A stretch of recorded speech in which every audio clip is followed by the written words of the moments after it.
튀는 시선으로 오늘을 바라보는 뉴스퍼레이드 문을 엽니다. 오늘의 주요 뉴스 보시겠습니다. 국민의힘 배현진 의원이 어제 오후 중학생으로부터 10여 차례 둔기 폭행을 당했습니다. 곧바로 병원으로 이송된 배 의원은 봉합 시술을 받았고 안정을 취하고 있는 것으로 전해졌습니다. 네, 경찰은 현장에서 체포한 습격범을 응급 입원 조치하고 범행 동기 등을 조사하고 있습니다.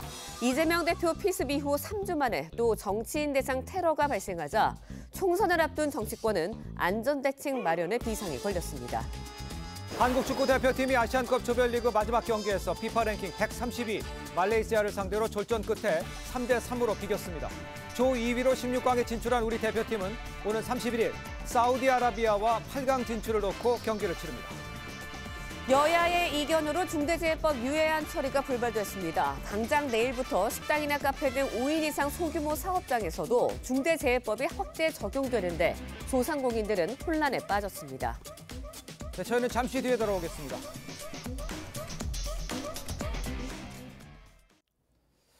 시청자 여러분 안녕하십니까? 금요일 아침 뉴스퍼레이드 시작합니다. 국민의힘 배현진 의원 어제 오후에 중학생으로부터 10여 차례 둔기 폭행을 당했습니다. 이 공격한 남성 15살 중학생으로 현장에서 체포가 됐는데 경찰은 이 학생을 응급 입원 조치하고 범행 동기 등을 지금 수사를 하고 있습니다. 첫 소식 최원희 기자입니다. 서울 강남의 한 건물 1층. 모자와 마스크로 얼굴을 가린 남성이 국민의힘 배현진 의원에게 말을 겁니다. 배 의원이 웃으며 돌아서자 갑자기 주머니에서 둔기를 꺼내 폭행을 시작합니다. 머리를 맞은 배 의원이 바닥에 쓰러진 뒤에도 공격은 멈추지 않습니다. 주변 시민들이 말릴 때까지 공격은 10초 넘게 이어졌고 머리와 얼굴 등에 10여 차례 무차별 폭행이 이뤄졌습니다. 배 의원을 공격한 건 15살 중학생. 범행 전 주변을 배회하다 배 의원이 나타나자 건물로 따라 들어갔습니다.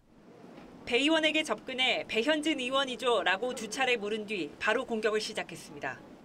악 소리가 나서 갔더니 상황이 벌어져 있었고 그래서 신고를 하게 된 거죠. 용의자는 범행 뒤에도 현장에 머물렀고 배 의원 수행원이 붙잡아 경찰에 넘겼습니다. 공격으로 출혈이 생긴 배 의원은 곧바로 병원으로 옮겨졌습니다. 저한테 왔고요. 경찰서에 그때는 사람들이 다 누군지도 몰랐으니까 나중에 알았어요. 나중에. 배 의원은 앞서 국회 본회의에 참석한 뒤 개인 일정을 보러 왔다 습격을 당한 것으로 알려졌습니다. 경찰은 용의자 상태 등을 고려해 응급 입원 조치하고 범행 동기를 조사하고 있습니다. TV조선 최원입니다. 자, 가장 중요한 건 지금 배현진 의원의 건강 상태겠죠. 이 배현진 의원 이 피습 직후에 병원으로 옮겨져서 머리 부상 부위 봉합 수술을 받고 현재 안정을 취하고 있는 것으로 좀 알려져 있습니다. 순천향병원에 나가 있는 취재 기자를 연결해서 지금 배현진 의원 상황부터 좀 알아보도록 하겠습니다. 자, 장혁수 기자. 네, 순천향병원에 나와 있습니다. 자, 배현진 의원 지금 상태는 어떻습니까? 네, 배현진 의원은 머리에 1cm 열상을 입은 상태로 이 봉합 수술을 마친 뒤에 현재 안정을 취하고 있습니다. 의료진에 따르면 이 배현진 의원은 둔기로 가격당한 후두부가 약간 부어 있고 다행히 두개골내 골절이나 출혈 소견은 없는 상태입니다. 의료진 브리핑 들어보겠습니다. 한 1cm 정도 손상이 있었습니다. 근데 이제 두피 열상이 있으면서 약간 부종이 있어가지고 그렇게 약간 부어 있는 상태 이렇게 이해하시면 되겠습니다. 다만 의료진은 시간이 지나면 두개골 안에서 미세 출혈이 일어날 수 있어서 상태를 지켜봐야 한다고 설명했습니다. 배 의원이 피습 후에 불안한 상태고 뇌진탕 증상도 나타날 가능성이 있어서 추가 요양도 필요한 상황입니다. 알겠습니다. 그렇다면 범행 동기 등 경찰 수사는 어떻게 진행이 되고 있죠? 네, 10대 중학생을 현장에서 붙잡은 경찰은 피의자의 건강 상태를 고려해서 응급 입원 조치를 실시했다고 밝혔습니다.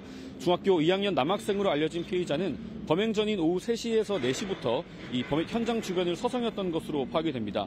배 의원 폭행 당시에 둔기가 일부 깨질 정도로 거세게 공격을 했는데 범행 직후에 달아나지도 않았고 현장에서 그대로 붙잡혔습니다. 경찰은 피의자가 응급 입원한 뒤 안정이 되면 범행 동기 등을 조사할 예정입니다. 순천향대 서울병원에서 TV조선 장혁수입니다. 네, 이재명 민주당 대표 피습 3주 만에 발생한 배현진 의원 테러에 정치권도 충격에 빠졌습니다. 윤석열 대통령은 배 의원의 쾌유를 기원하며 엄정한 조사를 지시했고 여야는 정치 테러는 일어나서는 안 될 일이라며 대책 마련에 나섰습니다. 김하림 기자의 보도입니다. 국민의힘 배현진 의원이 괴한으로부터 둔기로 10여 차례 폭행당하는 사건이 발생한 지 1시간 반 뒤 한동훈 비대위원장은 배 의원이 치료를 받고 있는 병원을 찾았습니다. 한 위원장은 일어나선 안 되는 일이 일어났다며 진상을 신속하고 명확하게 밝혀야 한다고 강조했습니다. 절대 일어나서는 안 되는 일이 일어난 것이고 진상이 명확하게 밝혀져서 범인을 엄벌해야 합니다. 불과 3주 전 피습 사건을 당했던 민주당 이재명 대표도 곧바로 입장을 냈습니다. 믿을 수 없는 사건에 상처가 저릿해온다며 정치 테러를 용납하면 안 된다고 했습니다. 민주주의에 대한 공격입니다. 민주주의를 위협하는 정치 테러를 단호히 배격하고 규탄합니다.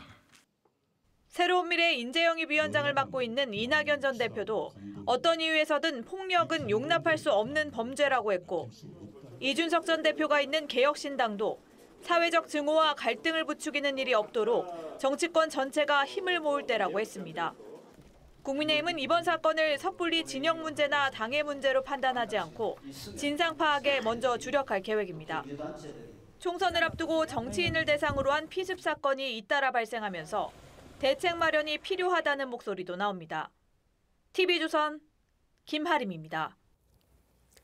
네, 전해드린 대로 국민의힘 배현진 의원 서울 강남에서 괴한의 습격을 당했습니다. 민주당 이재명 대표 피습 사건 한 23일 만에 또다시 정치인에 대한 이 폭력이 벌어졌죠. 네, 패널 두 분과 함께 정치권 소식 자세히 짚어보도록 하겠습니다. 진수희 전 새누리당 의원, 신경민 전 더불어민주당 의원 함께합니다. 안녕하십니까? 네, 안녕하세요. 자, 지금 공개된 CCTV 영상을 보면요. 스키병 혼자 있는 이 배현진 의원에게 다가가서 말을 건넨 후에 이 폭행을 가했습니다. 배현진 의원이 만나고 이제 맞는지 이걸 확인하고 나서 가격을 했다. 어제 피습 상황 우리 의원께서 어떻게 보셨습니까? 제가 저 뉴스 때문에 3번을 놀랐는데요. 네. 우선 배현진 의원 습격 때문에 놀랐고요. 네. 또 그 가해자가 네. 불과 15살 되는 중학생이라는 네. 그렇게 사실에 확인이 돼 또 있습니다. 네. 놀랐고요. 그다음에 영상이 공개된 걸 보고 또 놀랐는데요. 쓰러져 있는 배 의원을 계속해서 가격을 하는 그 모습을 보고 또 하여튼 놀랐는데 네. 천만다행으로 그렇게 중상은 아니, 좀 두고 봐야 알겠지만 중상은 아니신 것 같아서 다행이고 네. 빨리 쾌유됐으면 좋겠고요. 근데 트라우마는 좀 가지 않을까 그러니까요. 싶습니다. 근데 이제 예. 경찰이 저 범행 동기나 전모를 좀 신속하게 밝혔으면 좋겠는데 물론 이제 신상 공개는 안 된다 하더라도 예. 왜냐하면 제가 예단하면 안 되지만 저 어린 중학생이 어떻게 배현진 의원님을 알아보는 그러니까 그 지역에 또 국회의원도 아니었는데 배현진 의원을 알아봤다는 것 그다음에 배 의원의 동선을 예. 확인하고 거기에 있었는지 하여튼 미행을 했는지 모르겠습니다만 그런 거를 보면서 뭔가 조력자가 있지는 않았을까 하는 생각을 자꾸 하게 되는 게 좀 합리적인 의심이 아닐까 싶습니다. 알겠습니다. 네, 앞서서도 저희가 전해드렸지만 예. 민주당 이재명 대표가 습격을 당한 지 3주 만에 또다시 정치인을 대상으로 한 테러가 발생을 한 거거든요. 뭐 정치 양극화, 정치 혐오가 극에 달한 이제 현재 상황이 때문에 이런 일이 발생했다라는 분석도 있지만 어떻게 보시나요? 일단 팩트, 진상에서 그 중에서도 동기가 이제 나와야 될 텐데 예. 좀 지금 생각할 수 있는 건 정치적으로 뭐 증오범죄 아니면 여성 혐오 네. 아니면은 글쎄요 뭐 원한 그 개인적인 원한 네. 배현진 의원이냐라고 물어봤다는 걸로 봐서요. 그러니까요. 아니면은 정말 정신적인 문제든지 뭐 이런 것 정도의 하나일 텐데 예. 말씀하신 대로 15살 그러면은 누가 뒤에 또 배우가 있는지 그래서 팩트를 좀 정확하게 이번에는 해주는 게 좋을 것 같아요. 예. 여기서 팩트를 조금이라도 흐트러뜨리면은 이것도 이제 어떻게 될지 모르는 상황이 될 거고요. 그런데 이 정치인들이 노출이 될 수밖에 없는 거거든요. 그러니까요. 대통령은 뭐 경호가 굉장히 아주 엄하게 있기 때문에 예. 그건 좀 다른데 그런 경우를 제외하면 사실 나머지 정치인들 장 차관급들을 포함해서요 다 노출이 돼 있고 노출을 안 하면은 정치인 자격이 없다고 그러고 뭐 그러기 때문에 어쩔 수 없는 상황인데 예. 이렇게 되면 이게 끝없이 또 비슷한 일들이 벌어지지 말란 법이 없거든요. 네. 이거 지금 상황이 그렇게 썩 좋아 보이질 않습니다. 알겠습니다. 네. 지금도 뭐 신경민 의원께서 언급을 해줬습니다만 저희 방송에서도 지금 인터넷상에서라든가 유튜브 이런 데서 아주 다양한 억측과 뭐 상상 이런 것들이 막 방송이 되고 있어서 저희는 지금 경찰이 발표한 사항만 지금 전달해 드리는데 지금 최선을 다하고 있다 이런 말씀을 드리면서 그러니까 팩트가 나와야 되는 게 이게 중요한 상황인 것 같다는 얘기를 지금 지적해 주셨습니다. 10대 중학생 정치인을 상대로 폭력을 저질렀다? 이것도 좀 충격적인 부분이라고 양쪽에서 언급을 해 주셨는데 이 부분은 어떻습니까? 너무 어리다라는 걸 말씀하시는 것 같아요. 그렇죠. 예. 너무 어리기 때문에 예. 이 범죄를 두고 뭐 증오 범죄다, 그 정치권에서 있는 혐오 범죄다 이렇게 보기는 좀 애매하고요. 네, 네. 그냥 생각해 볼 수 있는 게 그냥 어린 나이에 모방 범죄 아닐까 뭐 그런 생각도 드는데 아까 예. 신 의원님 지적하시고 앵커도 말씀하셨듯이 이거는 네. 경찰에서 빨리 신속하게 이게 복잡할 거는 별로 없는 사안인 것 같아서 예. 빨리 좀 밝혀줬으면 좋겠습니다. 알겠습니다. 네, 뭐 여야 모두 이번 사안에 대해서 규탄을 하고 있고요. 대응책 마련에 고심을 하고 있는 모습인데 4월 총선이 70일 앞으로 다가왔거든요. 유권자들에게 정치인으로서는 다가갈 수밖에 없는 상황인데 이런 상황이라면 정말 너무 무서울 것 같다는 생각밖에 안 들거든요. 그러니까 이 선거 운동에 바로 영향을 줄 거예요. 예. 그렇게 되면은 지금 한 사람이라도 더 만나서 눈을 맞추고 손을 잡아야 되는 상황인데 예.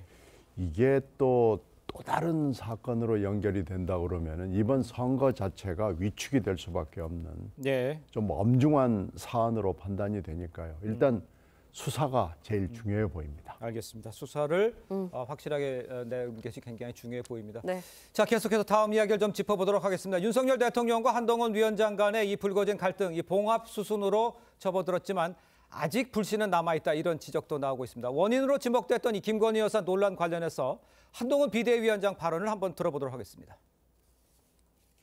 김건희 여사의 사과도 필요하다고 말씀을 주셨었는데 그때 입장이랑 다르지 않은지 알고 싶습니다. 제가 김건희 여사의 사과를 얘기한 적이 있던가요? 제가 드렸던 말씀을 그대로 이해해 주시면 되겠습니다. 자, 한동훈 위원장 자신은 김 여사의 사과를 이야기한 적이 없다면서 입장이 달라지지 않았다고 했습니다. 한 발 물러서면서 확전을 피하는 모습이다. 이렇게 봐도 되겠습니까? 그렇죠. 네, 그렇습니다. 그러니까 본인이 사과라는 직접적인 표현은 하지 않았으나 예. 국민이 걱정할 대목이 있다. 또 국민 눈높이라고 이야기를 하면서 그러나 김건희 여사 사과를 언급했었던 김경률 비대위원의 이 거취 문제는 이제 변함이 없이 가고 있잖아요. 네. 그런 걸 보면 이제 뭐 눈 오는 날 그 만남 두 분 간의 만남도 있었지만 어쨌거나 지금 대통령실 쪽에서 네. 변화된 입장을 보이고 있잖아요. 김건희 여사가 직접은 아니더라도 대통령께서 뭔가 입장 표명을 할 것이다라는 게 나오니까 사실은 한동훈 비대위원장으로서는 그 뭐랄까요 원하는 거를 얻어낸 그런 상황이고 김경률 비대위원 사퇴 문제도 없었던 걸로 되기 때문에 이 비대위원장 입장에서는 뭐 더 이거를 확대시킬 이유는 이제 사라졌다고 볼 수가 있겠죠. 예. 네, 최근 며칠간의 여권 내 갈등, 뭐 봉합의 과정들 어떻게 보셨나요? 일단 선거라는 대사를 앞두고 80일도 안 남은 상황에서 비대위원장과 용산이 정면으로 부닥치는 것은 이건 초유의 사태고요. 네. 더 초유의 사태는 부딪힌 것을 솔직하게 비서실장이 와서 한 얘기를 비대위원장이 그냥 까버린 거예요. 이런 건 정말 처음입니다. 이거 해방 이후에 처음 있는 일이고 다른 나라 정치사에서도 이런 경우는 드물거든요. 근데 이렇게 됨으로써 한동훈 위원장이 약간 우위에 서 있어요. 지금 키를 잡고 앞장서서 가 있는 것은 한동훈 위원장이지만 이 지금 굉장히 민감한 김건희 세 글자나 사과나 뭐 법적 문제를 언급하지 않고 어떻게 지금 넘어가 보려고 그러는 여권의 의도가 그대로 갈지는 사실은 모릅니다. 언제 어디서 또 뭐가 터져 나올지를 모르는 상황이기 때문에요. 불안하죠. 이게 지금 머리로 이게 이 문제를 해결할 수 있는 상황일지 아니면은 갑자기 감정적 대응이 또 터져 나올지 모르는 상황이어서 예. 지금 뭐 미봉, 봉합 뭐 이런 표현을 씁니다만은 불안불안하다는 것이 제일 정확한 표현 아닌가 싶습니다. 알겠습니다. 네. 이런 상황에서 이제 김건희 여사가 명품백 의혹에 대해서 사과해야 한다 이런 주장을 했죠. 이 김경률 비대위원 도이치모터스 사건을 언급을 하면서 야당을 비판을 했습니다. 어제 발언을 직접 들어보겠습니다. 도이치모터스 주가 조작 사건이 있었습니다. 일반인의 상식으로 접근컨대 더 이상 밝혀질 것이 없습니다. 도이치모터스 주가 조작 사건 역시 경제 사건에서 밝혀져야 할 핵심적인 사항으로서 자금의 흐름이 모두 다 밝혀졌습니다. 왜 이와 같이 명확한 사건들이 흐름들이 민주당만 가면 뿌얘지는지 흐릿해지는지 정쟁의 영역으로 가는지 모르겠습니다. 그러니까 이제 어제 네. 저 발언을 좀 들어보면요. 김건희 여사가 이 사과해야 한다는 주장을 했던 김경률 비대위원 어제는 도이치모터스 사건을 꺼내하면서 야당을 향해서 나를 세웠다 이렇게 보기에 충분해 보였어요. 어떤 의미가 있는지 또 그렇게 보시는지 어떻게 보셨습니까?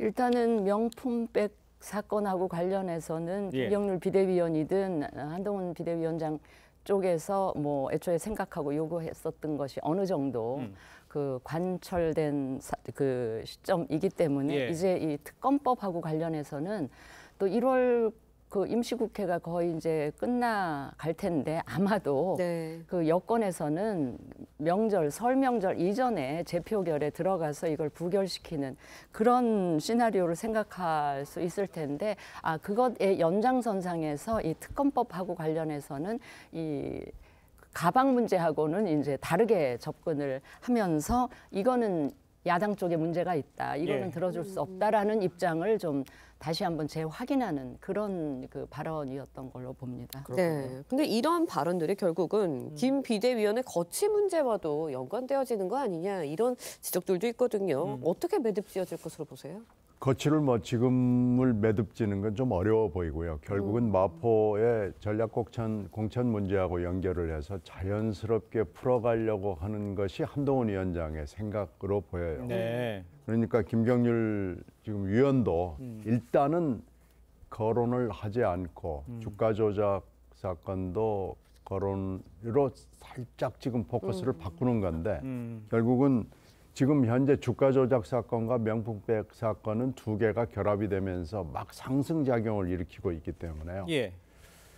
아무리 분리를 하려고 해도 분리가 될까요? 저는 분리되기 굉장히 어렵다고 보고요. 예. 결국 김 비대위원의 거취 문제는 공천하고 연결시켜서 자연스럽게 가급적이면 이른 시일에 마포 공천을 매듭을 지으면서 그렇게 흘러가는 것이 현재로서는 제일 좋은 시나리오고 가능한 시나리오로 보입니다. 알겠습니다. 근데 자연스럽고 적당한 시나리오라고 하시는 게 이제 마포를 공천을 하고 그렇죠. 그러면서 비대위원은 그만두는 이런 걸 말씀하시는 거죠? 그렇죠. 전략 공천 지역으로 됐기 때문에 예. 이거 뭐 순서 완급 조절하는 것은 비대위원 내지는 국힘당 마음이거든요. 예. 그러니까 속도 조절이 가능할 겁니다. 네. 근데 저는 네. 생각이 조금 다른 예. 게 그 만약에 마포 을 지역이 전략 공천인 경우는 단수 공천인 거잖아요. 경선을 할 경우는 경쟁자가 있기 때문에 계속 비대위원 자리를 지키고 있는 게 문제가 되겠지만 예. 전략 공천으로 단수로 추천이 돼버리면 비대위원을 계속 해도 저는 문제가 없다고 보고요. 제가 왜 이런 말씀을 드리냐면 한동훈 비대위원회에서 김경률 비대위원이 차지하고 있는 비중이 굉장히 큽니다. 왜냐하면 당이 집권 이후에 계속 오른쪽으로 너무 우경화된다는 그 비판이 있었기 때문에 예.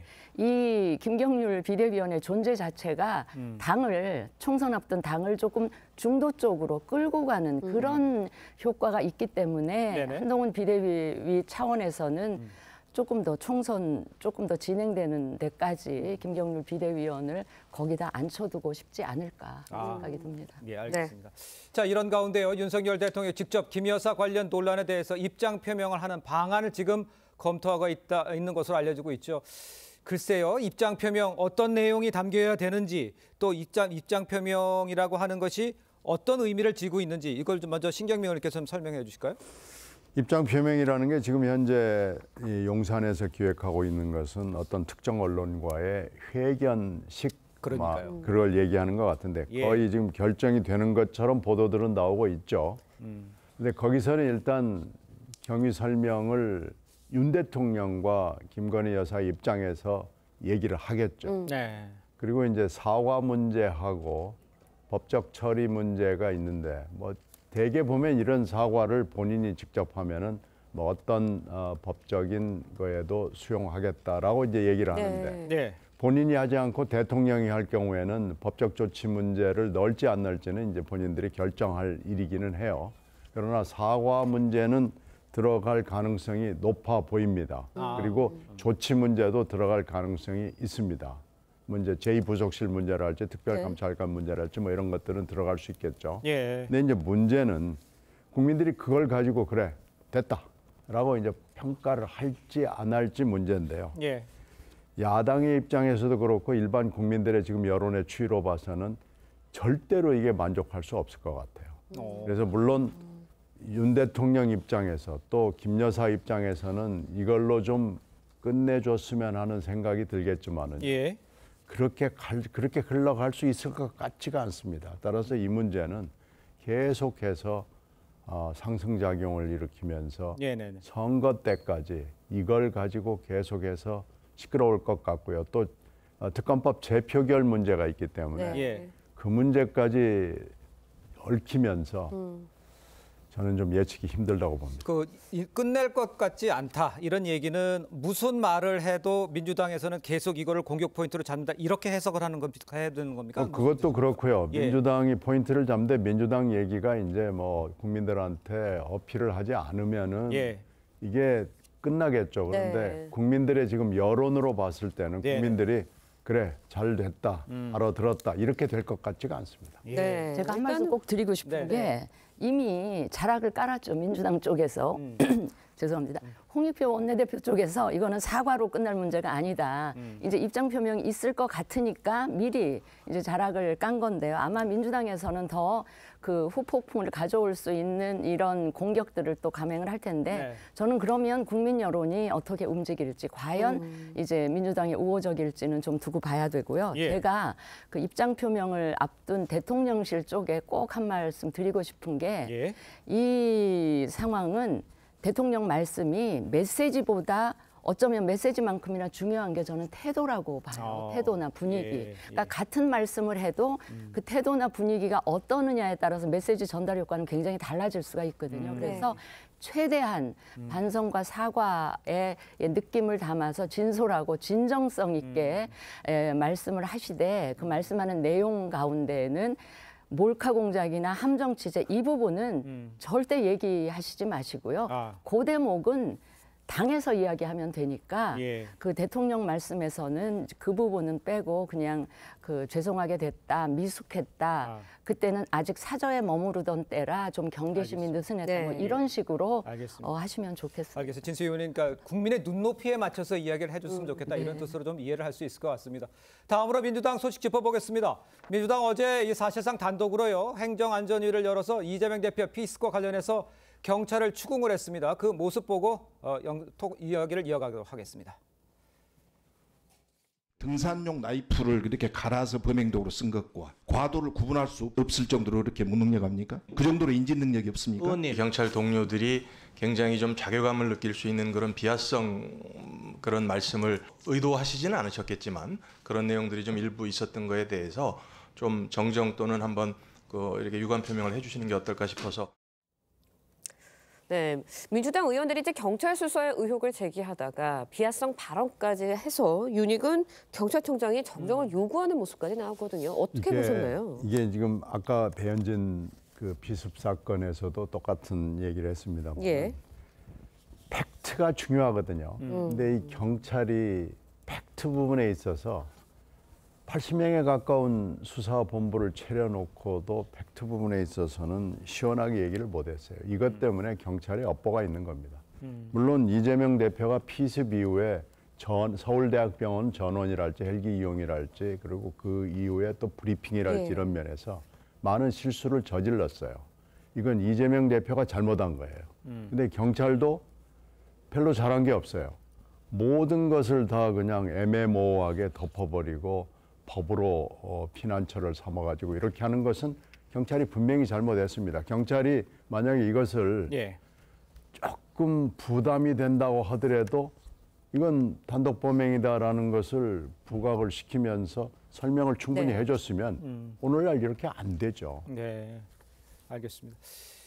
그렇지만요, 이 대표 이 피습 관련해서 상임위 현안 질의가 이달만 벌써 5번째 하거든요. 일각에서는 총선 앞두고 민주당이 아까 내용을 좀 설명해 주셨습니다만 이 대표 피습 사건을 좀 정쟁화하는 것 아니냐 이런 비판하면은 어떻게 봐야 될까요? 하여튼 그런 의도가 분명해 보이기 때문에 예. 저는 이거는 과유불급이다 이렇게 생각을 합니다. 네네. 민주당은 이 대표의 피습이라는 이 엄청난 사건에도 불구하고 정치적인 수혜가 별로 없었다, 그러니까 정치적인 이득이 별로 없었다라는 판단을 하고 있는 것 같아요. 네. 그래서 이걸 어떻게든지 극대화하기 위해서 이거를 그냥 계속 정쟁화해서 끌고 가겠다는 생각인데 저는 국민들이 썩 좋게 평가하지는 않을 거라고 봅니다. 알겠습니다. 이 문제도 좀 신경면 있게 여쭤봐야 될 것 같아요. 민주당이 이제 병립형 비례제 회귀 움직임에 또 소수 정당이 좀 반발까지 이어지고 있어요. 물론 내용은 복잡하지만 결정적으로 제3지대가 어떻게 가느냐에 따라 이게 중요한 상황 아닙니까? 어떻게 보십니까, 이거는? 그렇죠. 이게 위성정당 문제하고 걸려가지고 네. 21대는 위성정당으로 시작해서 지금도 위성정당 문제로 비난을 받고 있는 것은 그건 잘못된 겁니다. 예. 그런데 이걸 하여튼 이 문제를 지금 풀지 않고 이리 갔다 저리 갔다 하는 것은 특히 민주당 쪽에서는 잘못하고 있는 거죠. 이거 빨리 마무리 짓고요. 예. 지금 선거가 이제 70여일밖에 남지 않았기 때문에 예. 아직까지도 이러고 있다는 것은 양대 정당으로서는 좀 책임감을 느끼고 부끄러워해야 될 일입니다. 네, 제3지대 소식도 잠시 이야기를 좀 해보도록 하겠습니다. 앞서 이준석 대표가 이낙연 위원장이 이제 인천 개항을에 나서라고 혼수를 뒀는데 이낙연 위원장 측에서는 좀 발끈하는 목소리가 나왔습니다. 어떻게 보시나요? 아니 호남 출마까지는 권유할 수 있다고 봐요. 네. 근데 개항을 출마는요 너무 장난스럽고요. 이건 지금 신당을 하겠다는 취지가 어떻게 거대 양당 그리고 기득권의 타파인데 예. 이거 복수열전 영화 찍는 것처럼 드라마 만드는 것처럼 이렇게 낮춰버리면 예. 이건 좀 아무리 정치판이라고 그러지만 좀 심한 거죠. 그래서 이렇게 장난스럽게 툭 던지듯이 하는 이런 정치적 행태는 좀 안 갔으면 좋겠습니다. 네. 그 제3지대 이야기도 좀 중심으로 해서 이낙연 얘기를 해주셨습니다만 지금 친문과 그 친명 간의 이 싸움이라고 할까요? 이런 거는 어떻게 봐야 됐습니까? 공천과 관련해서. 저는 민주당 상황을 보면서 이 이재명의 민주당이라는 당이 끊임없는 내부 갈라치기를 하고 있다. 친명 비명도 부족해서 친명들 범친명 그룹을 가지고 또 이제 친문 이렇게 하면서 갈라치기를 하고 있는데 지금 찐명이라고 자처하고 온갖 군데에 그 자객 출마를 감행하고 있는 소위 찐명 자처 의원들 있잖아요. 네. 이 현역 의원들은 사실은 자신들이 공천받고 국회에 들어간 거는 문재인 정권 시절입니다. 그걸 잊어버리고 지금 당 대표에 줄 서는 하고 저런 식으로 자기 본분도 잊어먹고 온갖 정말 험악한 말로 지금 있는 현역을 공격하면서 자기가 찐명이고 이재명을 살리기 위해서 여기에 자기가 출마한다 이런 식으로 아니 이재명 보고 살려달라는 얘기를 거꾸로 그런 식으로 하고 있는 거 아닌가 싶어서 정말 그걸 바라보는 국민들 편치가 않습니다. 알겠습니다. 자, 두 분 말씀은 여기까지 듣겠습니다. 고맙습니다. 네, 고맙습니다. 감사합니다. 네, 지난달 경복궁 담벼락의 낙서 테러 이후 이번에는 올림픽공원에서도 비슷한 일이 벌어졌습니다. 수변무대 계단과 벽면 10여 곳에서 낙서가 발견된 건데 용의자를 잡고 봤더니 초등학생 2명이었습니다. 정은아 기자의 보도입니다. 서울 송파구 올림픽공원 수변무대 곳곳에 흰색 포대가 덮여 있습니다. 포대를 걷어내니 내가 돼지라는 문구와 함께 선정적 단어와 욕설이 보입니다. 올림픽공원 수변무대 인근에서 빨간 스프레이로 쓴 낙서 10여 개가 발견됐습니다. 11시짜리 여기는 좀 그래요. 11시에 가서 9시에 못 보고. 용의자는 무대 뒤 조형물인 이곳뿐 아니라 객석 뒤 벽면 전체와 무대까지 낙서를 한 뒤 달아났습니다. 경찰이 CCTV를 추적해 용의자 2명을 붙잡았는데 초등학생이었습니다. 특수약품으로 업체에다가 물어봤더니 한 500만 원 정도 들 것 같다라고 하더라고요.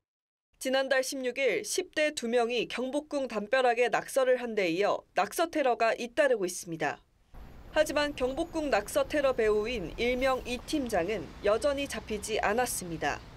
지난 17일 서울교통공사 차량기지 담을 넘어 지하철 전동차에 대형 낙서를 한 러시아인 3명도 범행 당일 중국으로 출국한 것으로 확인됐습니다. TV조선 정은아입니다. 네, 중대재해처벌법의 확대 시행을 미루는 법안의 처리가 여야의 이견으로 결국 결렬됐습니다.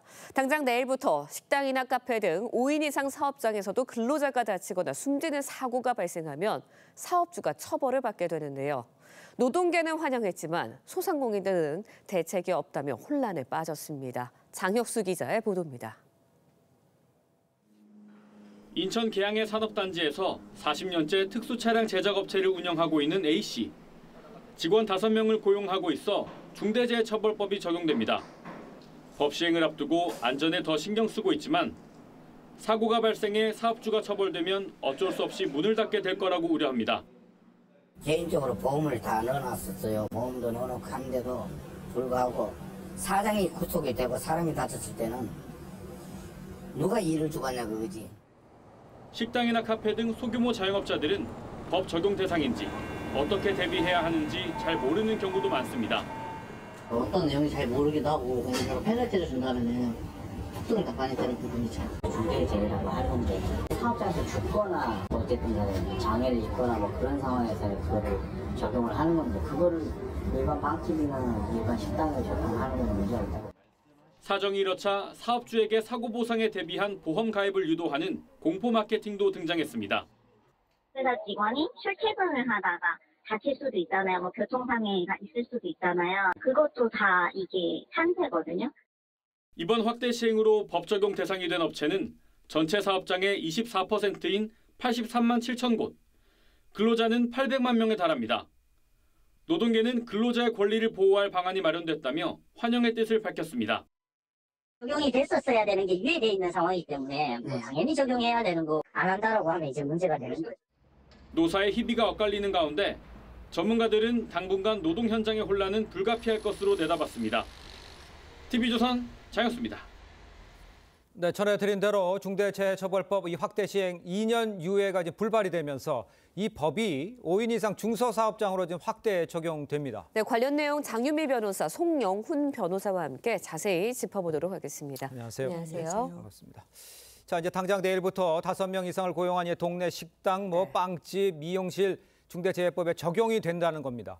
이 법이 시행되면 글쎄 먼저 사고가 줄어들게 된다고 보십니까?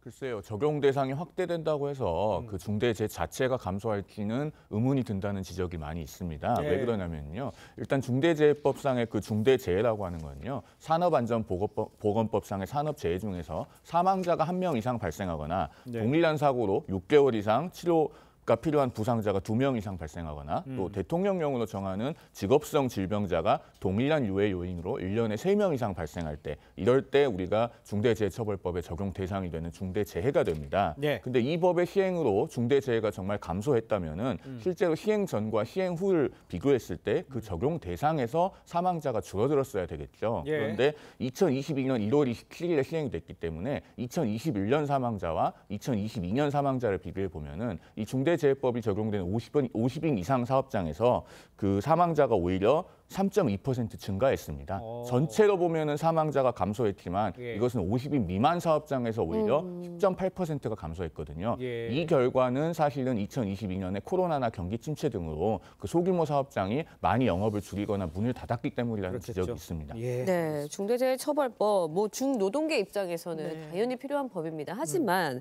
동네 음식점이나 카페, 뭐 식당 업주들은 당장 대책이 없는데 이렇게 시행이 돼버리면 혼란에 빠질 수밖에 없다는 생각이 들 것 같거든요. 네, 그래서 정부에서 이게 손 놓고 있을 수 있는 상황이 아닌 것 같습니다. 예. 일단 중대재해처벌법을 보면요, 뭐 사망 사고가 발생했다거나 해서 바로 사업주를 처벌하는 게 아니라 안전보건관리 체계, 그러니까 안전한 어떤 그 예산이나 인력을 미리 잘 준비를 해놨는지 여부를 보게 되거든요. 네. 그런데 산업 현장에서는 그러면 이 처벌받지 않는 가이드라인이 어느 정도야 굉장히 혼선이 있을 수밖에 없기 때문에 일단 전수조사를 한다는 게 노동부의 입장입니다. 이정식 고용노동부 장관 같은 경우에는요, 일단 안전보건관리 체계 조속히 구축하도록 여러 가용 인력을 다 동원하겠다. 그리고 전수조사를 하기로 했고요. 그리고 특히 미진한 산업 현장의 그 사업주들에게는 어떤 서포트 그리고 컨설팅, 교육, 기술 지도 등도 해 나간다는 방침입니다. 알겠습니다. 네. 자, 그런데 이제 일각에서요, 여야가 이제 서로 경영계 또 노동계 이 표심을 의식해서 합의가 안 됐다. 이런 비판이 나오고 있잖아요. 변호사님 생각은 어떻습니까?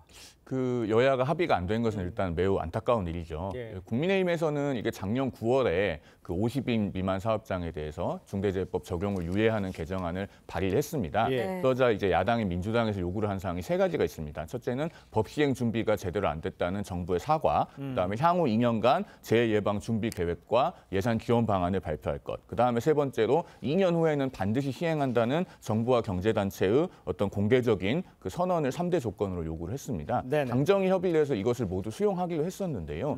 여야 합의가 결렬된 원인은 산업안전보건청 설치 문제가 있습니다. 야당에서 산업안전보건청 설치를 요구를 했는데 2020년에 그러니까 그 21대 국회가 열려서 이걸 발의를 했었습니다. 민주당에서. 그런데 이거를 문재인 정부에서도 산업안전보건청을 신설하지 않고 있다가 예. 이번에 쟁점이 되면서 결국은 이 문제가 원인이 돼서 합의가 결렬되었는데요. 예. 지금 83만 7천에 이르는 그 영세 사업장에서 대단히 많은 혼란이 있을 것으로 보입니다. 네, 일단 여야가 중대재해법 유예안을 계속 협의해 나갈 수밖에 없는 상황이지 않을까라는 생각이 드는데 다음 본회의 다음 달 1일에 열리긴 합니다.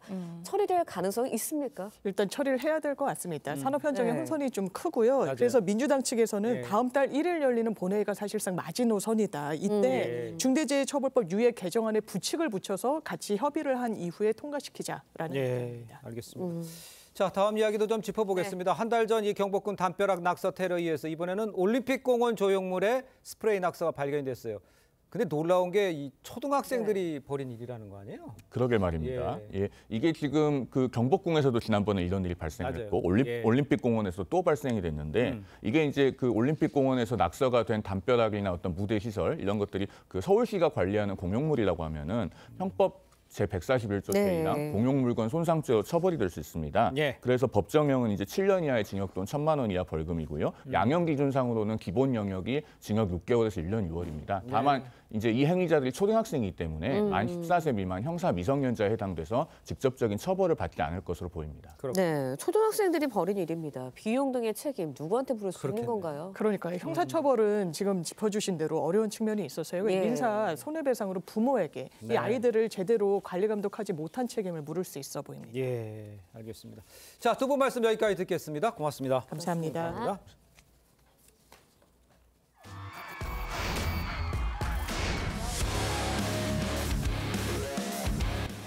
나 닭살도다.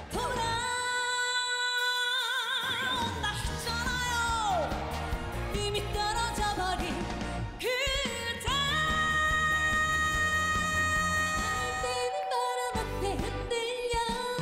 할 때는 바람 앞에 흔들려 바람이 불고 파도가 쳐도 멈출 수 없는 인생아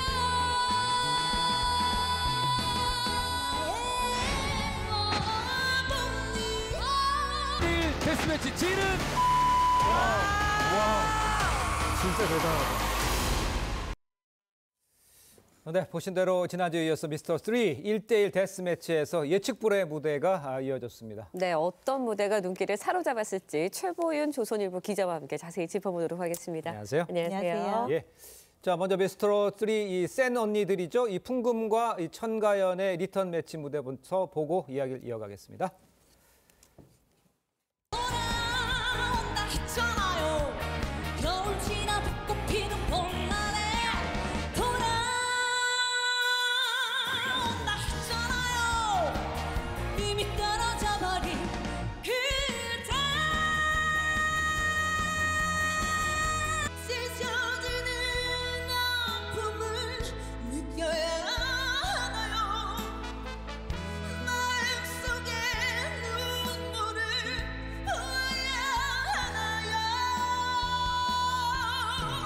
예, 현역부 최강자 왕언니들 이 제대로 된 아주 화끈한 무대를 보여준 자리다 네. 이렇게 보면 될까요? 예, 그렇습니다. 현역은 역시 현역이구나 이런 네. 모습을 보여주셨는데요.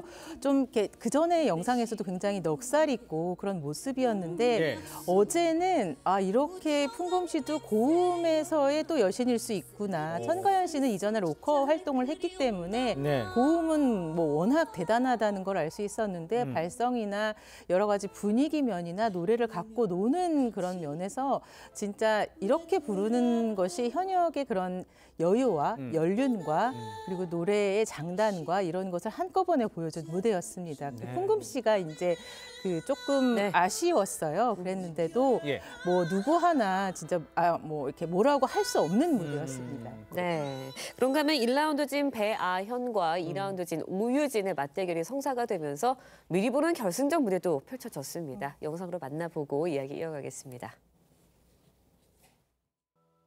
모라는 털썩 치고 없는데 또 한 번 동백이 필 때까지 나를 잊지 말아요.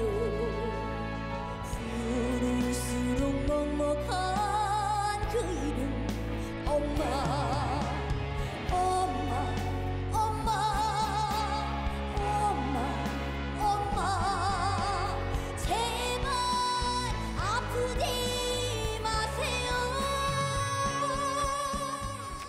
네. 정말 막상막하의 무대였는데 어떻게 보셨어요? 그래서 진과 진 대결이어서 네. 그 가장 화제의 무대가 아닐까 이렇게 생각을 했습니다. 예. 그 오유진 씨는 이제 15살인데 그 엄마가 이제 엄마 아빠가 1살 때 이혼을 해서 이제 혼자 할머니 손에서 키워지면서 트로트에 관심을 갖게 됐고 그런 사연이 어제 방송이 되면서 모란이라는 뜻이 엄마가 지어주는 밥이라는 뜻이래요. 그래서 그 얘기를 하는 것이 자신의 이야기를 하는 것 같아서 정말 많은 사람의 눈물 짓게 했습니다. 그리고 또 배하연 씨는 워낙 노래를 잘하고 꺾기도 대단하고 그런데 그 나훈아 씨의 그 신곡 2020년 나온 모란 동백을 부르면서 굉장히 원곡도 좀 담담하게 부르세요. 근데 이번에서도 굉장히 담담하면서 시를 짓듯이 불러서 배하연의 또 다른 모습을 볼 수 있어서 정말 저분들의 그 모습들은 언제 어떻게 또 변할까 다음번엔 또 어떤 모습을 보여줄까 이런 기대감을 갖게 하는 무대였습니다. 그렇군요. 네. 자, 1, 2라운드에서 모두 올 하트를 받은 실력자들입니다. 이하린, 슬기 이 두 분의 무대도 함께 보겠습니다. 서로 위로해줄 수 있는 너였어. 바로 너야. 그게 바로 너야. 여기는 사랑을 꽃 피우는 남서울 연동 사랑의 거리. 이 두 분의 무대는 조금 다른 것 같아요. 조금 뮤지컬 같아 보이기도 예, 하고. 그렇습니다. 어제 사실 축구 때문에 좀 답답하셨던 분들 많을 텐데요. 조금 저걸 보면서 활발하게 이렇게 사랑이 꽃피는 뉴스퍼레이드처럼 좀 즐겁고 발랄한 모습으로 좀 약간 기분 전환을 하셨을 무대가 아니었나 생각이 됩니다. 이하린 씨가 이제 주걱 트로트로 이제 조금 이름이 있었는데요. 좀 어제 좀 활발한 또 우산 그런 퍼포먼스를 하면서 또 재미있는 모습을 보여줬습니다. 네, 지난주 1, 2라운드에서 추가 합격으로 올라왔던 윤서령이 미스 김을 상대로 승리를 하는 반전 드라마가 써져서 화제가 됐었는데 어제도 반전 드라마가 있었다고요? 네, 그렇습니다. 이 트로트, 그러니까 경연이라는 게 정말 생물같이 어떻게 뭐가 벌어질지 몰라서 사람의 컨디션도 있고 그 사람이 어떤 선곡을 하느냐 그리고 분위기 이런 것들이 많이 좌우를 하는데 어제도 또 한 번의 반전이 있어서 영원한 승자는 없다 이런 걸 알 수 있었습니다. 사실 최수연 씨가 그전에 챔피언부에서 굉장한 모습을 보여줬기 때문에 누구나 승리를 점칠 수 있었는데 대학부에서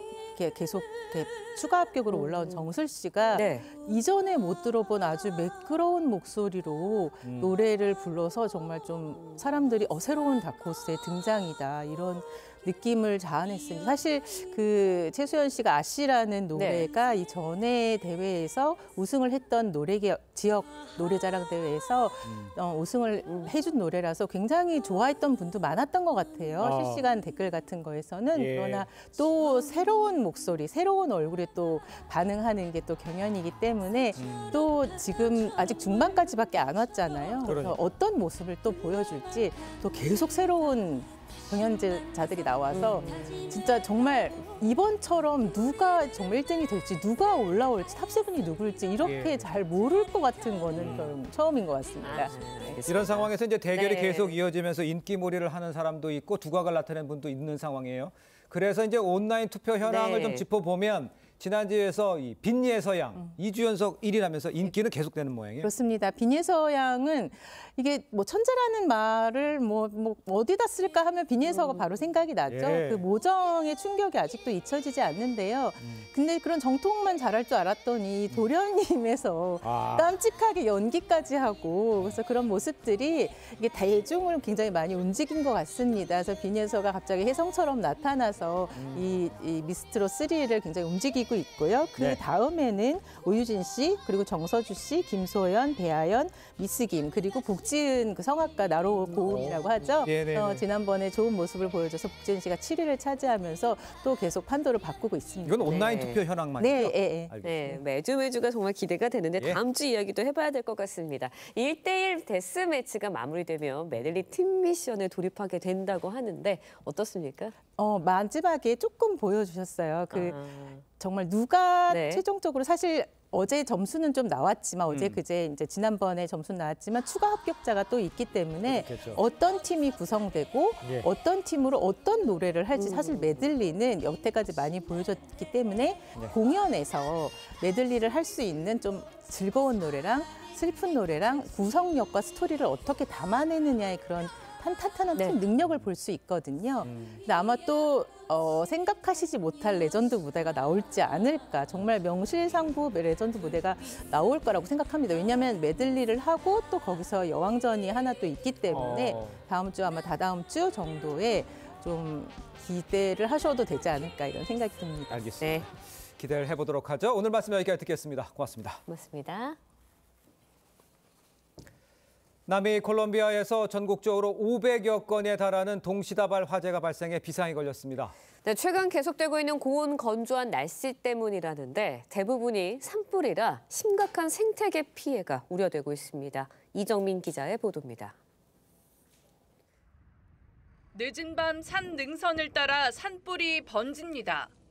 소방대원이 물을 뿌리며 불길을 잡기 위해 안간힘을 씁니다. 하지만 한 곳을 진화해도 이내 다른 곳에서 또 다른 산불이 번집니다. 현지 시간 24일 콜롬비아 수도 보고타 등 전국 각지에서 최소 21건의 화재가 발생했습니다. Ya vemos cómo está cerquita de nuestros lugares de residencia. Me bajé porque ya el humo afectaba bastante, dolor de cabeza, la respiración, la visibilidad. 최근 며칠 새 발생한 화재만 500여 건에 달았는데 일부 산불은 사흘 넘게 이어졌습니다. 연이은 화재는 한낮 기온이 40도에 육박하는 등 최근 이어진 고온 건조한 날씨가 주요 원인으로 지목됐습니다. 콜롬비아 정부는 화재 집중 지역에 비상사태를 선포했습니다. Es una facultad que tiene el gobierno con la firma de todos los ministros. Se declara la situación. El problema fundamental de esta temporada no es solo la ausencia de agua. 산불 지역 상당수는 해발 2,600m 고산지대. 희귀종 나무가 우거졌던 고산지대는 화마가 지나간 뒤 잿더미로 변했습니다. 콜롬비아 환경당국은 이번 연쇄 산불로 안데스 산맥 고산지대의 생태계 피해가 클 것으로 우려했습니다. TV조선 이정민입니다. 네, 렌즈에 담긴 그 순간, 그 의미를 짚어보는 시간이죠. 사진기자가 선택한 아침의 한 장입니다. 오늘은 조선일보 사진부 오종찬 기자와 함께합니다. 안녕하세요. 오늘 아침에 볼 사진 어떤 건가요? 네, 폭설이 내린 광주 무등산 정상에서 바라본 설경입니다. 강추위와 함께 남부지방에는 폭설이 이어졌습니다. 덕분에 남쪽은 설경이 펼쳐졌는데요. 하얀 세상들 함께 만나보시죠. 차갑게 느껴질 정도의 파란 하늘과 설경이 장관을 이룹니다. 등산객들은 잠시 발걸음을 멈추고 하얀 세상을 눈에 담아뒀습니다. 제주도 한라산 일대에는 50cm의 적설량을 기록했는데요. 한라산은 입산이 통제돼서 방문객들은 인근 휴게소에서 기념사진을 찍었습니다. 네, 사진을 보니 마치 겨울 왕국 같은데요. 혹시 폭설로 인한 피해는 없었나요? 네, 예상보다 많은 눈이 내리면서 지자체마다 피해를 막기 위한 제설 작업이 이어졌습니다. 광주의 한 농가에서 농민과 공무원들이 비닐하우스에 쌓인 눈을 치우고 있는 장면입니다. 울릉도에도 30cm의 폭설이 내리면서 섬 전체가 하얀 나라로 변했는데요. 살수차를 동원해서 바닷물로 눈을 녹이는 등 제설 작업에 총력을 다했습니다. 네, 눈도 그치고 낮부터 한파도 풀린다고 하죠. 급격한 기온 변화에 건강 관리 잘 하셔야 할 것 같습니다. 지금까지 아침 현장이었습니다. 오늘은 매서웠던 한파가 점차 풀리겠습니다. 아침까지는 다소 춥겠지만 낮부터 기온이 크게 오르며 한파특보도 해제 완화되겠는데요. 현재 서울의 아침 기온 영하 6.2도, 춘천 영하 11.9도로 어제보다 3도 정도 기온이 높습니다. 동해안을 중심으로는 대기가 매우 건조합니다. 이들 지역에는 바람도 약간 강하게 불겠는데요. 화재 사고 나지 않도록 불조심해야 합니다. 오늘 대체로 맑은 하늘과 함께하겠습니다. 제주 산지로는 눈이 오전까지 이어지겠고요. 동해안으로는 높은 너울이 일겠습니다. 오늘 한낮 기온 어제보다 2도에서 4도 정도 높겠습니다. 서울이 3도, 대전 5도, 광주와 대구 7도 예상됩니다. 주말인 내일 맑은 날씨 속에 큰 추위 없이 예년 기온을 웃돌겠습니다. 다음 주에도 심한 추위는 없을 것으로 보입니다. 날씨였습니다. 네, 이상으로 금요일 뉴스 퍼레이드 마칩니다. 네, 저희는 다음 주 월요일 아침 7시 30분에 다시 찾아뵙겠습니다. 시청해주신 여러분 고맙습니다.